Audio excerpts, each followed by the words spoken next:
ورحمة الله وبركاته. السادة عملاء مول القدس الكرام، كل عام وحضراتكم بخير، كل عام وكل أم في مصر طيبة. النهاردة إن شاء الله بإذن الله هنشرح لكم طقم مفيش حد بيستغنى عنه خالص في البيت المصري، الطقم الصيني. طبعا عارفين إن الصين يا جماعة فيه ديكالات كتيرة وفي شركات كتيرة. النهاردة احنا جايبين طقم حاجة جديدة على السوق المصري، شركة المريم، حاجة بسم الله ما شاء الله. تشكيل حتى النهارده الطقم بتاعنا 66 فيه 6 قطع جداد، احنا هنوريهم لكم وهنشرح لكم النهارده ان شاء الله باذن الله. عايزين بس ناخد فكره عن الديكالات بتاع الطقم بتاعنا وعن الاشكال بتاعتنا.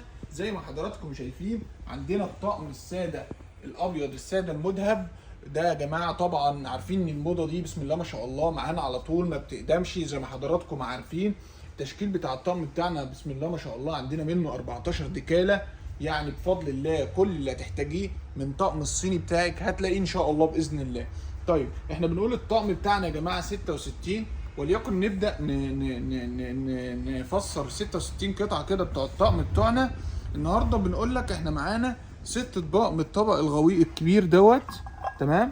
معانا 6 اطباق من الطبق الكبير، ومعانا 6 اطباق من الطبق الجاتو، ومعانا 6 اطباق من الطبق الغويط، تمام. ومعانا 6 بول اللي هم حضراتكم عارفينهم، 6 بول بتوع لسان العصفور بتوع السلطه، يمشوا معاكي حاجات دافيه، حاجه زي كده، تمام. دول ال6 بول بتوعنا هم يا جماعه. بيكون في الطقم فيه 6، وبيكون في طقم وبيكون في بوله كبيره زي ما حضراتكم شايفين كده، وبيكون معانا 6 اطباق شاي و6 فناجيل شاي، وبيكون معانا 6 اطباق قهوه، وبيكون معانا برضو 6 فناجيل قهوه. طيب حد يقول لي ايه الاختلاف بتاع الطقم بتاعنا عشان ما نطولش عليكم؟ انا بقول لك الاختلاف بتاع الطقم بتاعنا النهارده ان هو حاطط لك في الطقم بتاعنا العلبه اللي هي حضرتك بتحط فيها خله السنان. مش بس كده، هي بكفر كمان، يعني حضرتك بتحط خله السنان وبتحط الكفر بالشكل ده عليها، تمام. معانا ورقه مناديل، ودي برده مش موجوده في معظم الاطقم، دي حاجه جديده برضو على الطقم بتاعنا. الجديد برضو ان هو الطقم بتاعنا فيه معلقه الشرب، عشان لو حضرتك عايز تستخدم البولة الشوربه الكبيره اللي هي بالغطا مع ال6 الصغيرين هتشتغل معاك برضو مفيش ادنى مشكله. والميزه في الطقم برضو ان عندك اللبانه والسكريه واخدين نفس الشكل ونفس الاطار الذهبي بتاع الحله الكبيره اللي هي بتاع الطقم الصيني. بسم الله ما شاء الله يا جماعه، عندنا 14 ديكاله من الطقم ده، حاجه بسم الله ما شاء الله مفيش اجمل من كده. واللي يميز برضو الصيني بتاعنا زي ما شرحنا في حلقات كتيره عن الصيني، هنشرح برضو ونرجع نكرر ونقول لكم ان احنا الماركه بتاعتنا حاجه محترمه جدا يا جماعه. هات لي البادج كده، بص انت شايف ميدن ايه؟ ميدن ان بنجلاديش، يعني حاجه من اجود انواع الصيني في السوق عموما. حاجه شفافه من غير ما احطها بقى على كشاف او حاجه زي ما انتم عارفين اهو.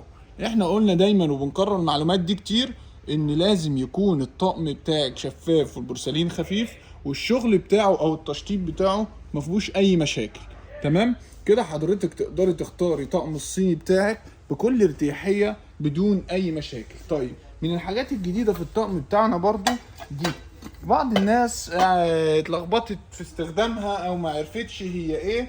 احنا بنقول دي يا جماعه دي بولة قشطه، دي بتستخدم في القشطه مع طقم السفره.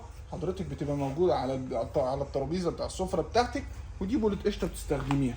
دي حاجه جديده برضو على طقم الصيني بتاعتنا، شكل جديد في الصيني بتاعنا. موجود كل الديكالات بتاعته زي ما حضراتكم عارفين، موجود 14 ديكاله. الناس اللي بتحب الساده المذهب، والناس اللي بتحب الساده اللي فيه شغل بسيط، والناس اللي بتحب الساده المذهب اللي داخل فيه شغل تاني، بفضل الله موجود كله. عندنا الموديل ده يا جماعه، وعندنا برضو الموديل ده، الموديلين موجودين. عندنا برضو الشكل الساده ده برضو موجود، ده شكل تاني غير الشكل الاولاني اللي ورانا حضراتكم. وفي حاجه زي كده برضو، ده من الاشكال الجديده على السوق المصري، وحاجه محترمه وحاجه كويسه جدا. وان شاء الله باذن الله انتظرونا في حلقات تانية، هنشرح لكم ديكالات تانية واشكال تانية كتير. انتظرونا على صفحتنا على اليوتيوب، على صفحه مول القدس، وعلى القناه بتاعتنا. والسلام عليكم ورحمه الله وبركاته.